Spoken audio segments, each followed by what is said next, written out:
So NPC, oo, ang mag-enforce nito. So iba ho bang tao 'yun na aming dapat kausapin? Sino ho ba? Kasi kayo po kasi Chief of Compliance eh. So 'di ba dapat mag-comply dito ang PhilHealth doon sa order ng nag-imbestiga po tungkol dito sa data breach na ito. So who will mandate them? Sino po ang mag-uutos sa kanila? Who will order them? Sino po ang magsasabi na, uy, sundin nyo na yung utos, abisuhan nyo na lahat ng mga members na nakompromiso ang data? Opo, no.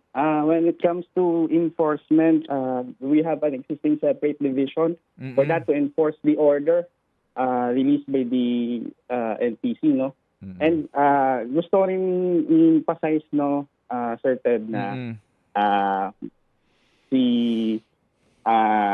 yun nga po, na ilabas na po yung decision ng NPC in relation sa PhilHealth po.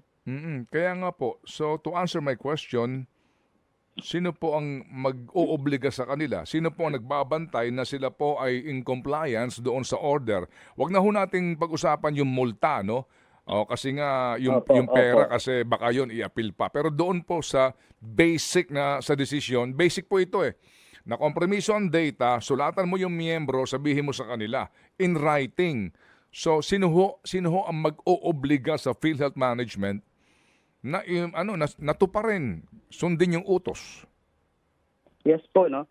In terms of notifying the data subject, it is the Compliance and Monitoring Division din po, no, to ensure na ginampanan nga po ng PhilHealth yung utos na nag-notify sila sa kanilang mga data subject.